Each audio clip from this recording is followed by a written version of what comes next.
on est en France. Allez, cul sec. Hop.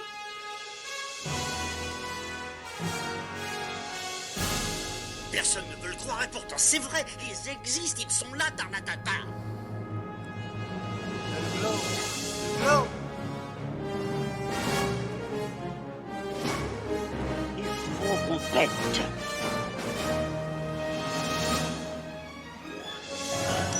Voyons, le circuit branché, correcteur temporel temporisé.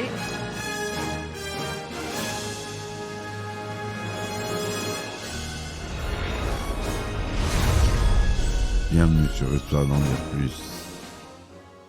J'espère que vous allez bien. Comment vous allez? La forme? Bon, aujourd'hui on s'attaque à un livre, un film tiré d'un livre, mais je vais parler du livre. Avec un film avec Tom Hanks de Ron Howard, donc on ne parle pas de n'importe qui. On va parler de The Da Vinci Code. Allez, c'est parti mon kiki.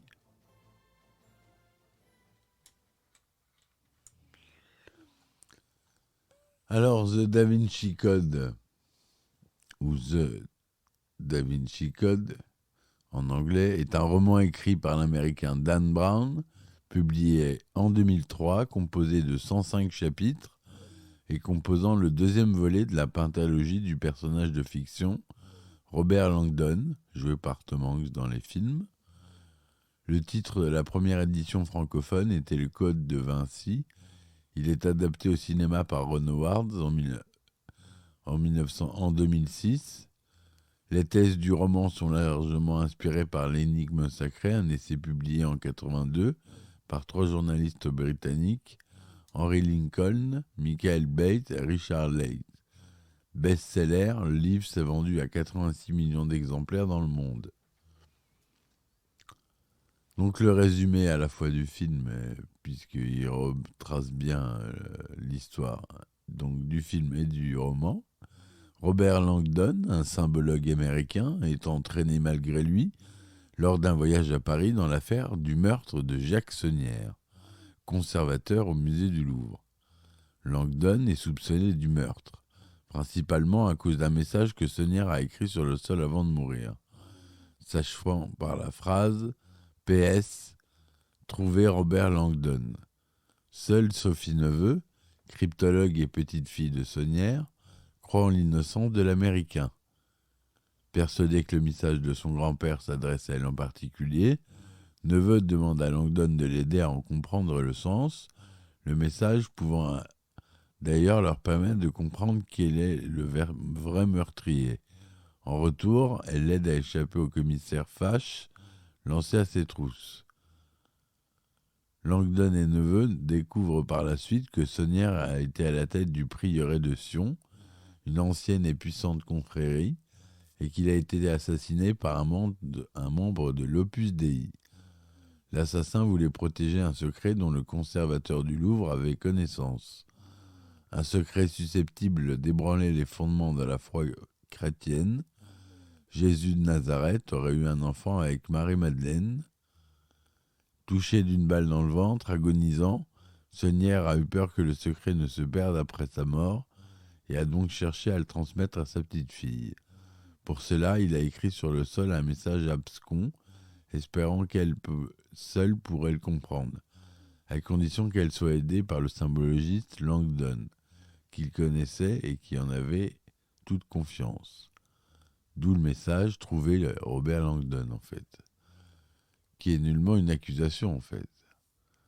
Il a également choisi de mourir dans une position symbolique rituelle, rappelant l'homme de Vitruve de Léonard de Vinci, vous savez, le célèbre dessin de Léonard de Vinci représentant un humain avec les bras levés et les jambes un petit peu écartées, permettant ainsi à Langdon et à Neveu de comprendre que le secret a un rapport avec le peintre italien.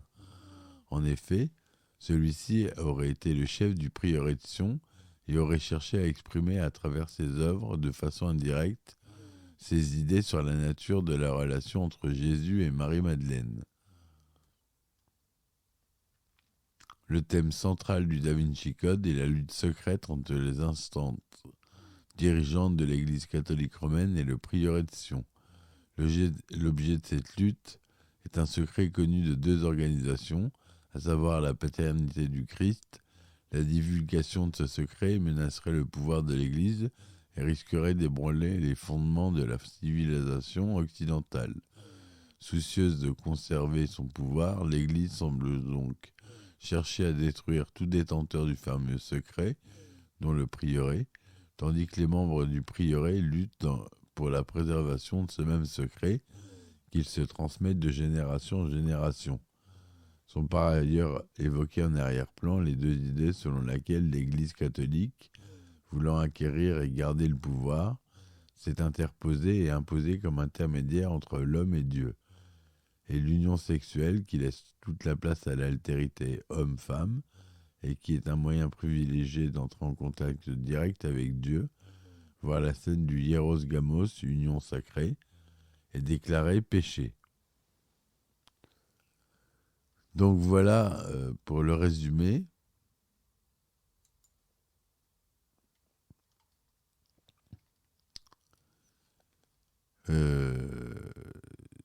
C'est tiré, l'histoire du film est tirée de faits réels.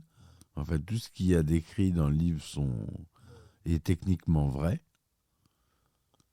Sauf qu'il a assemblé divers faits pour en faire une histoire à part. Mais c'est fait.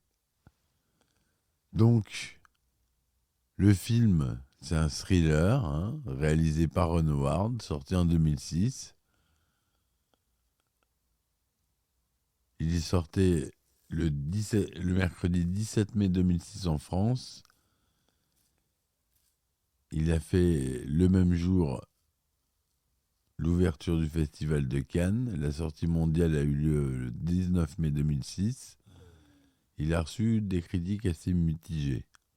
C'est un film de 149 minutes, c'est un bon gros film, avec Tom Hanks, Audrey Tautou, Jean Reno, Ian McKellen, Paul Bettany.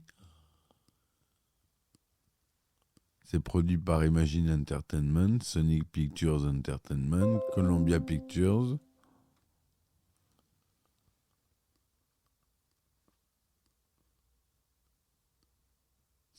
C'est coproduit par les États-Unis, Malte, la France et le Royaume-Uni. Produit à Malte aussi. Donc la réalisation, on retrouve Ron Howard au scénario, Akiva Goldsman d'après l'œuvre de Dan Brown, évidemment. Musique originale, on retrouve le grand fameux Hans Zimmer, qui, je vous rappelle, assez célèbre. Dan Brown était producteur délégué sur ce film. Il s'était associé. Un bon gros budget de 125 millions de dollars. Tourné en langue anglais, français, latin et espagnol. Filmé en couleur de luxe, 35 mm, des cinémas, 2,39e, cinémascope, son DTS, son Dolby Digital, SDDS et Dolby Atmos. La version longue dure 174 minutes. Date de sortie, on l'a déjà dit, aux États-Unis le 19 mai 2006, en France, il est sorti 2 jours avant, le 17. Il est tout public, déconseillé au moins de 13 ans aux États-Unis. Tom Hanks y joue Robert Langdon, Audrey Tautou y joue l'agent Sophie Neveu, Jean Reno, commissaire Bézufache, Ian McKellen, Sir Leigh Teabing, Paul Bettany, Silas, Alfred Molina, Monseigneur Manuel Aringagosa,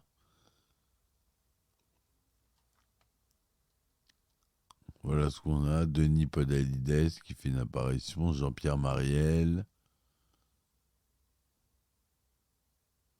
c'est celui qui meurt au début. Voilà. Et notre cher Tom Hanks. Avec ce film, c'est la troisième fois que le réalisateur Ron Howard et l'acteur Tom Hanks travaillent ensemble. Ils avaient déjà collaboré sur le film Splash en 1984 et sur Apollo 13 en 1995. Par ailleurs, Russell Crowe, qui avait lui aussi collaboré plusieurs fois avec le réalisateur, était un temps pressenti pour le rôle de Robert Langdon. Et concernant le rôle de Sophie Neveu, c'était Judith Godrèche, Virginie Ledoyen ou encore Sophie Marceau qui étaient pressenties, mais qui n'étaient pas retenues. Moi, j'aurais bien vu Sophie Marceau. On peut aussi apercevoir Dan Brown au début du film dans la scène où Langdon signe des autographes. Les droits du livre ont été achetés à $6 millions par Sony Pictures pour en faire l'adaptation. Dan Brown avait précédemment refusé une offre de Joel Sunrow, qui voulait utiliser la trame du roman pour en faire une saison, probablement la troisième de la série 24 heures chrono. On remarqua par la coïncidence que le photographe de Dan Brown est un certain G. Bauer, la tonalité étant proche de Jack Bauer, le héros de 24 heures chrono. C'est le producteur Brian Grazer qui a été choisi par Sony pour la production de ce film. Le scénario du film est écrit pour le grand écran par Akiva Goldsman, célèbre auteur de films à succès comme iRobot, Un homme d'exception, pour lequel il avait déjà travaillé avec Ron Howard. Hans Zimmer, qui venait d'achever les compositions de Batman Begins et de Pirates des Caraïbes, Le secret du coffre maudit. Au départ, Ron Howard avait désigné son collaborateur de longue date, James Horner, tout aussi bon, mais comme il travaillait sur le Nouveau Monde de Terrence Malick, il ne pouvait entreprendre la musique d'une autre œuvre. Le ministère français de la Culture a accepté que le tournage se déroule de nuit à l'intérieur du Louvre, où les prises de vue ont commencé le 30 juin 2005 pour s'achever le 19 octobre 2005 en Angleterre. Le dernier tournage à avoir eu lieu au Louvre remontait à 2002 pour le film Innocent the Dreamers de Bernardo Bertolucci, essentiellement pour refaire la célèbre course dans les couloirs du musée de bande à part de Jean-Luc Godard. Par ailleurs, l'autorisation à filmer à l'intérieur de l'église parisienne Saint-Sulpice n'a pas été demandée. L'intérieur de l'église et celui de la chambre d'hôtel ont été reconstitués et tournés en studio à Londres. Les scènes censées se passer au château de Villette ont été tournées à Burghley House, dans le Lincolnshire. L'abbaye de Westminster est en fait la cathédrale de Lincoln. Les vues du Castel Gandolfo sont en fait prises au château de Belvoir dans le Leicester. Une grande partie des scènes d'intérieur ont été tournées dans les studios de Pinewood. De plus, la fin du film se déroule dans la célèbre Roslin Chapel à Édimbourg, en Écosse, exactement comme dans le roman éponyme d'où le film est tiré. Donc, vous voyez le respect du réalisateur pour l'œuvre originale. Malgré tout, le pauvre Da Vinci Code reçoit que 26% d'opinions favorables sur 258 critiques, ce qui fait du roman de Dan Brown un best-seller n'est évidemment pas dans cette adaptation cinématographique terne et gonflée de Da Vinci Code. Début de mai 2006, à l'approche de la sortie du film en France, des associations catholiques commencent une campagne contre le film, notamment en collant des placards sur les affiches dans les rues. Bien que des responsables religieux condamnent le film, les églises condamnent tout boycottage ou toute action contre le film. Le rôle de l'Église dans cette affaire est de donner des éléments de compréhension et d'analyse. Nous désapprouvons toute action violente qui viserait à empêcher des projections ou des gens de s'y rendre. Ce n'est qu'un film, il y a des choses plus graves qui se passent dans ce monde. Jean-Michel Di Falco, président du Conseil pour la communication de la Conférence des évêques de France. En Azerbaïdjan, des responsables politiques musulmans se sont prononcés contre ce film.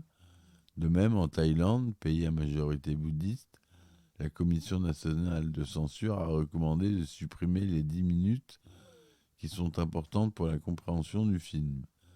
Sony Pictures a contesté cette décision. Finalement, un compromis a été trouvé à l'issue des négociations. Aucune partie du film n'a été censurée, mais une indication suivant laquelle le film était construit à partir de faits purement fictifs est affichée de manière bien visible avant le générique du début du film. Alors que dans la préface du livre, c'est faux. Il dit que tous les faits sont vrais. Enfin, tous les exposés qu'il fait sont vrais. Au Samoa, pays à très forte tradition chrétienne, la diffusion du film fut interdite par le comité de censure à la requête du Conseil des églises samoanes. Le même comité allait censurer la diffusion du film Harvey Milk 3 ans plus tard, le déclarant contraire aux croyances chrétiennes. Harvey Milk, vous le savez, c'est ou pas, c'est une figure gay des années 70 aux États-Unis, en Californie, si je ne me trompe pas, qui a fait beaucoup pour les gays. Et ce film retrace sa vie, réalisé par Gus Van Sant. Donc voilà. Voilà, sinon je continue. L'Opus Dei a longtemps demandé avant la sortie du film que son nom ne soit pas cité dans le film, par crainte pour son image. La production a minimisé les amalgames en diffusant un bandeau au début du film. Toute similitude avec des faits réels ne serait que pure coïncidence. Lors de sa sortie du film,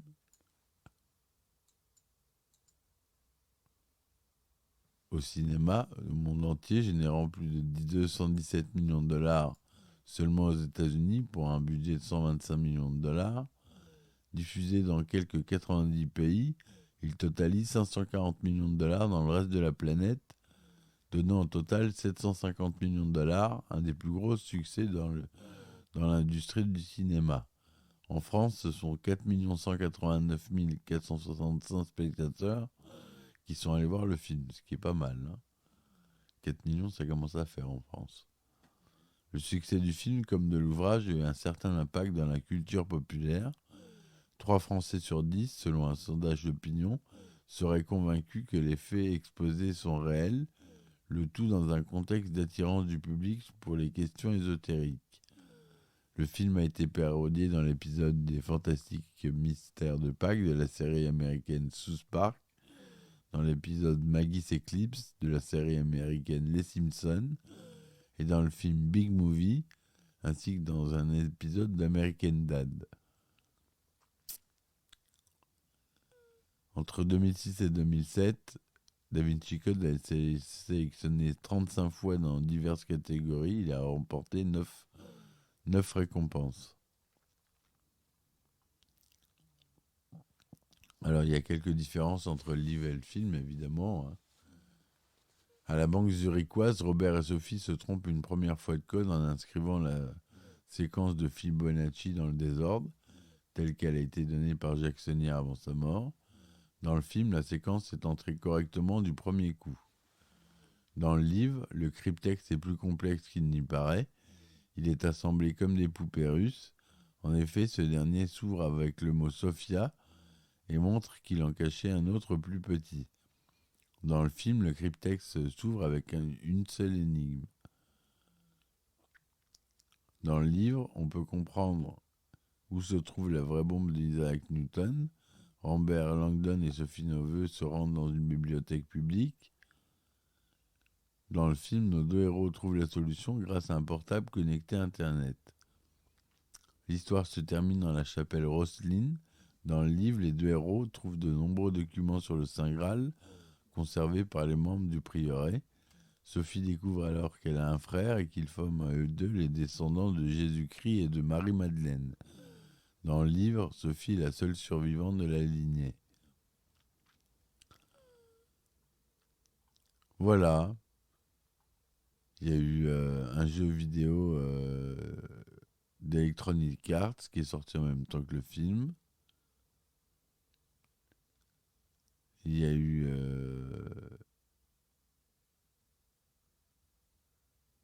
Il n'y a eu qu'un seul jeu, oui. Un seul jeu. Voilà. J'espère que cette chronique vous aura plu. S'il vous plaît, participez activement en laissant des likes, des commentaires, des étoiles, si ça vous plaît, pour que je continue. C'est très important pour le référencement de mon podcast. Donc, si ça vous plaît, n'hésitez pas à le diffuser autour de vous, à vos amis, à le partager. Merci d'avance. Je vous dis à bientôt. Merci d'essayer de me supporter sur Ulule, Tipeee et Patreon. Je vous mets les liens en description. Je vous dis à très vite. Merci de m'avoir écouté et ciao ciao. Histoire d'en dire plus.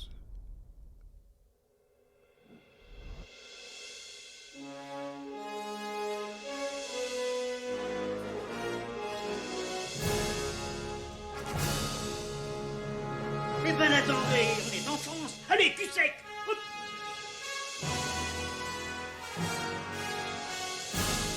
Personne ne veut le croire et pourtant c'est vrai, ils existent, ils sont là, Tarnatata. Le globe. Le globe. Il faut qu'on pète.